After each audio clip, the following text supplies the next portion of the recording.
안녕하십니까. 10월 2일 산업뉴스입니다. 한국과 일본의 교역을 이끄는 기업인들이 제6회 한일 산업기술 페어를 맞아 한자리에 모였습니다. 양국의 동반 성장을 위한 방안으로 활발한 산업기술 협력이 대두되고 있습니다. 강신일 기자가 취재했습니다. 복사기와 카메라 등에 사용되는 정밀기구 부품을 생산하는 업체입니다. 설립 이후 27년간 정밀 금형 기술을 바탕으로 자리를 잡았고 최근에는 LCD 부품 사업의 진출에 큰 성공을 거두고 있습니다. 대외적으로 품질과 기술력을 인정받은 이 업체는 특히 수출의 80%가 일본 시장으로 현재까지 일본에만 381억 원 규모의 수출 실적을 달성했습니다. 지난 1일 개막한 제6회 한일 산업기술 페어에선 이처럼 산업 전반에서 일본 시장과의 활발한 교역을 이끌어낸 기업과 개인이 산업협력상 수상의 영예를 안았습니다.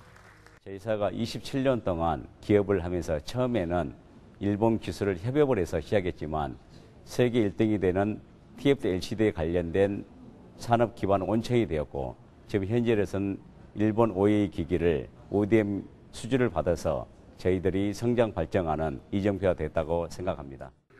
우리의 두 번째 규모의 교역국인 일본과의 발전적인 관계를 위해선 산업기술 협력이 필요한 만큼 기업인들의 역할이 무엇보다 중요해진 겁니다. 개막식에는 양국의 산업협력을 이끌어가는 기업인과 학계 전문가들이 자리해 이번 산업기술 페어에 대한 기대감을 볼 수 있었습니다. 참석자들은 최근 좋지 않은 한일 관계에도 불구하고 양국의 경제 발전을 위해선 지속적인 협력 관계가 필요하다고 입을 모았습니다. 한일 양국 기업 간에는 국경을 초월한 효율적 분업 구조를 구축하여 양국의 산업 경쟁력을 강화해 나가야 합니다. 양국은 지리적 근접성과 우수한 교통, 통신 인프라, 유사한 산업 구조를 가지고 있는 만큼 지리적 문화적으로 그리 멀지 않은 한국과 일본 양국의 어깨동무는 산업 부분에서 동반 성장할 수 있는 원동력이 되고 있습니다. 산업뉴스 강신일입니다. 9월 우리나라 수출은 감소했지만 무역 수지는 흑자를 기록하며 수출 호조세를 이어갔습니다. 1일 평균 수출은 사상 최대치를 기록했다는 소식입니다. 자세한 내용 이창수 기자가 전해드립니다. 9월 수출 실적이 지난해 같은 달보다 1.5% 감소했습니다. 총 수출액은 447억 4천만 달러입니다. 수입은 3.6% 감소한 410억 3천만 달러로 나타났습니다. 9월에 추석 연휴가 이틀 끼면서 조업 일수가 감소해 수출과 수입이 모두 줄었습니다. 무역 수지는 37억 1천만 달러 흑자를 보이면서 20개월 연속 흑자 기록을 이어갔습니다. 1월부터 9월까지의 무역 수지 흑자 규모는 311억 달러로 지난해 같은 기간 동안에 183억 달러보다 128억 달러 늘었습니다. 일평균 수출이 22억 4천만 달러를 기록하며 역대 최고치를 경신했고 3분기 수출은 2.9% 증가했습니다. 작년 9월에 비해서는 조업 일수가 이틀이나 적었고 또 역대 다른 달에 비해서도 가장 적은 조업 일수를 기록을 했습니다. 그래서 저희들은 수출이 많이 줄어들 것으로 많이 걱정을 했습니다만은 다행스럽게 감소폭이 그다지 크지는 않습니다. 현재 글로벌 시장은 신흥국 외환 시장의 불안 등으로 불확실성이 지속되고 있는 상황. 그러나 미국과 중국 등 주요 수출 시장의 성장세만 받쳐준다면 우리 수출은 4분기에도 호조세를 유지할 것으로 기대되고 있습니다. 산업뉴스 이창수입니다. 서울시가 지자체로서는 처음으로 국내 IT 산업 활성화를 위한 적극적인 개선에 나섭니다.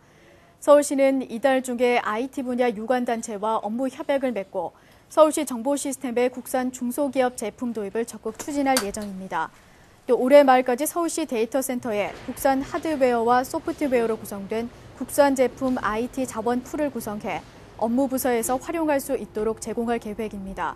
이를 통해 서울시는 외산 특정 제품에 편중되어 있는 데이터베이스 분야에 대해 점진적으로 국산 제품 사용을 확대하도록 할 방침입니다. 통계청이 9월 소비자 물가 동향을 발표했습니다. 9월 소비자 물가지수는 지난달보다 0.2%, 지난해 같은 달보다는 0.8% 각각 상승했습니다. 농축수산물의 경우 농산물 가격 하락 등으로 지난달에 비해 1% 내렸고 공업제품은 가공식품이 오르면서 0.9% 상승했습니다. 생활 물가지수는 지난달에 비해 0.2% 올랐고 지난해 같은 기간에 비해서는 0.1% 내렸습니다. 신선식품지수는 지난달 대비 2.2%, 지난해 9월과 비교해서는 7.8% 각각 하락한 것으로 나타났습니다. 계속해서 주요 산업단신입니다. 산업통상자원부는 국내 원자력 발전소의 부품 시험 성적서와 기기 검증서 등 품질 서류 재검증 업무를 맡을 제3기관으로 영국의 로이드 레지스터를 선정했습니다. 산업부는 업무 수행 준비 과정을 거쳐 10월 중순부터 2년간 재검증을 실시할 예정입니다. 한국무역협회 FTA 무역종합지원센터와 산업통상자원부가 FTA 자가 검증 프로그램인 FTA 헬퍼를 보급합니다. FTA 헬퍼는 기업 담당자가 기초 데이터를 입력하고 진단 문항에 응답하면 취약점을 쉽게 파악할 수 있는 프로그램입니다. 미국 철강업계 에이케스틸이 지난 1일 포스코와 현대종합 상사 등을 반덤핑 혐의로 미국 국제무역위원회에 제소했습니다. 이는 보호무역 흐름의 하나로 한국무역협회 조성대 연구위원은 이 같은 현상이 최소 1년은 지속될 것으로 전망했습니다. 한국산업기술평가관리원은 2일 충남 당진을 시작으로 2013 찾아가는 지역 순회 컨설팅 행사를 개최합니다. 행사는 정부 R&D 사업에 참여를 희망하는 단체와 개인을 대상으로 정부의 주요 R&D 프로그램을 소개하고 상담을 실시할 예정입니다. 요즘 한일 관계가 매끄럽지만은 않은 상황입니다. 하지만 기업의 관계는 또 다른 차원의 문제인 만큼 협력 관계를 통해 실리를 도모할 필요가 있습니다. 이상으로 산업뉴스 마칩니다. 고맙습니다.